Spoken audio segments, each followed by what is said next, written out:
নমস্কার, আমি অন্তরা। ঠাকুরের কথা চ্যানেলে আমার সকল বন্ধুদের স্বাগত জানাই। পরম গুরু শ্রী শ্রী রাম ঠাকুরকে প্রণাম জানিয়ে প্রতিদিনের মতো সন্ধ্যাবেলায় ঠাকুরের কথা নিয়ে আপনাদের কাছে চলে এসেছি।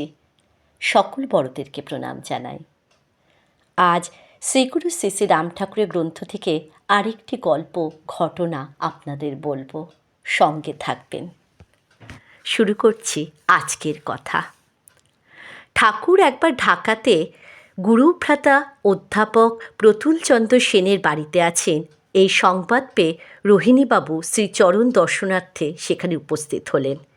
প্রণাম করে মাথা তুলতে ঠাকুর বললেন, ভৈরবের ইঞ্জিনিয়ার সাহেব গাড়ি করিয়া আমাকে ভৈরব লইয়া যাইবেন, আপনিও আমার সঙ্গে যাইবেন।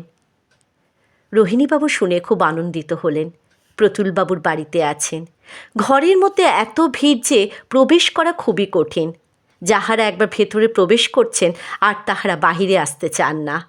অনুনয় বিনয় বা রাগারাগি কিছুই তাহারা গ্রাহ্য করছে না। একবার মনে হলো ঠাকুরও বুঝি অত্যিষ্ট হয়ে উঠেছেন, কিন্তু লোকের ভিড় কমাবার কোনো উপায়ই নেই। রাত্রি প্রায় 10টা পর্যন্ত এই রকম ভিড় চলে। শোনা যায় 3-4 দিন আগে হতে এই অবস্থা চলছিল। কি সহিষ্ণুতা, কি করুণা ঠাকুরের! সমস্ত দিন একইভাবে বসে ভক্তদের উপদেশ দিতেন, কথা বলছেন। এতটুকু বিরক্তির ভাব দেখা যায় না। পরের দিন বেলা 2টোর সময় পূজনীয় গুরুভ্রাতা নলিনীকান্ত দত্ত ঢাকা স্টেশনে তাহার রিজার্ভ গাড়ি রেখে এসে ঠাকুরকে প্রণাম করলেন। ঠাকুর আর বিলম্ব না করে তখনই 8-9 জন আশ্রিত সহ নলিনীদার গাড়িতে এসে উঠলেন। গাড়ি প্রায় বেলা 5টার সময় ভৈরব স্টেশনে এসে পৌঁছল। প্ল্যাটফর্মে লোকে লোকারণ্য। ঠাকুরকে প্রণাম করবার জন্য ঠেলাঠেলি আরম্ভ হয়েছে। শ্রী ঠাকুরকে নিয়ে কীর্তন করতে করতে বড় বাংলোতে সকলে উপস্থিত হলেন। বাংলোটি দ্বিতল। ঠাকুরকে নিয়ে দ্বিতলের মস্ত বড় একটি ঘরে স্থান পাওয়া গেল। পরের দিন নলিনীবাবু অষ্টপ্রহর কীর্তন ও মহ উৎসব করার সংকল্প করে শ্রী ঠাকুরের অনুমতি প্রার্থনা করলেন। ঠাকুর বলিলেন, অষ্টপ্রহর কীর্তন হইবে, কিন্তু কীর্তন রাখিবে কে? দীননাথ কৈবর্ত নামে একজন লোক বলে উঠলেন, ঠাকুর, আপনার আশীর্বাদে এই দীননাথই কীর্তন রাখিবে। শ্রী ঠাকুর হেসে অষ্টপ্রহর কীর্তন মহ উৎসবের অনুমতি দান করলেন। নলিনীবাবুর অধীনস্থ অনেক কন্ট্রাক্টর ও লোকজন একদিনের মধ্যে সমস্ত জিনিস জোগাড় করে আনলেন। এইভাবে একদিনের মধ্যে একটা মহ উৎসবে জোগাড় করা একমাত্র নলিনীবাবুর পক্ষেই সম্ভব হয়েছিল। অনেক ভক্ত এসে উপস্থিত হয়েছেন। রাত্রিতে অধিবাস কীর্তন নির্বিঘ্নে সম্পন্ন হল। পরের দিন ভোরে দীননাথ উপস্থিত থেকে অষ্টপ্রহর কীর্তন আরম্ভ করল। বেলা বৃদ্ধির সঙ্গে সঙ্গে চতুর্দিক হতে কীর্তনের দল আসতে আরম্ভ করে। অনেক গুরুভ্রাতা ভগিনীগণ এসে পৌঁছিয়েছেন। দেখা যায় সন্ধ্যার কিছু পূর্বে কীর্তন আঙিনায় নূপুর পায়ে বাঁশের বাঁশি হাতে নিয়ে বাবরি চুলমাথা একজন লোক এসে প্রবেশ করলেন। লোকটি নেচে নেচে কীর্তনের সহিত বাঁশি বাজাতে আরম্ভ করলেন। মনে হলো বুঝি কীর্তনের রাজা স্বয়ং পৃথিবীর বুকে আবির্ভূত হয়ে বাঁশি বাজিয়ে নাচিতেছেন। উপস্থিত সকলেই মুগ্ধ হয়ে পড়লেন। ঠাকুরের শ্রীদেহ সেই সময় অসুস্থ ছিল, ভালোভাবে দেখতে পেতেন না। রাত্রি 8টার সময় ঠাকুরে ভোগ দেওয়ার পর তিনি শয়ন করলে মশারি ফেলে দেওয়া হলো। অল্পক্ষণের মধ্যেই মনে হলো ঠাকুর ঘুমিয়ে পড়েছেন।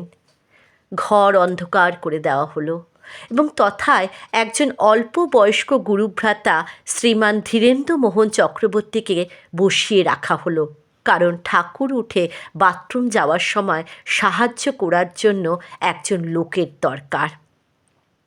ঠাকুর ঘুমাবার জন্য বারবার রোহিণীবাবু আদেশ করলেন। রাত্রি 10টার সময় সামনের বারান্দায় রোহিণীবাবু ঘুমালেন। রাত্রি 12টার সময় হঠাৎ ঘুম ভেঙে গেল। মনে হতে লাগলো যেন সমস্ত বাংলোটি দুলছে। বাড়িতে আবাল বৃদ্ধ বনিতা যে যেখানে ছিলেন সবাই ছুটে কীর্তন আঙিনায় উপস্থিত হলেন।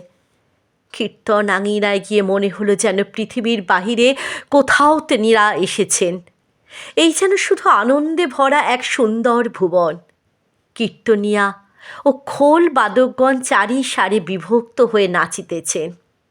প্রথম সারি কীর্তনিয়াদের, দ্বিতীয় সারি খোল বাদকদের, তৃতীয় সারি কীর্তনিয়াদের, চতুর্থ সারি খোল বাদকদের।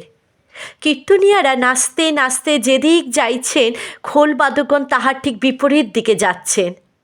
আর বাঁশি হাতে সেই প্রভু বাঁশি বাজিয়ে কীর্তনিয়া ও খোল বাদকদের চারদিকে ঘুরছেন। রোহিণীবাবু মুগ্ধ হয়ে এক স্থানে দাঁড়িয়ে দুলছিলেন। এমন সময় ঠাকুরের ঘর হতে ধীরেন দৌড়ে রোহিণীবাবুকে বললেন, দাদা, আপনি শীঘ্র উপরে আসুন, ঠাকুর কেমন করছেন। দৌড়ে উপরে গিয়ে দেখেন শ্রী শ্রী ঠাকুর মশারির মধ্যে যোগাসনে বসে আছেন। আর বিলম্ব না করে ধীরে ধীরে রোহিণীবাবু বাইরে চলে আসলেন।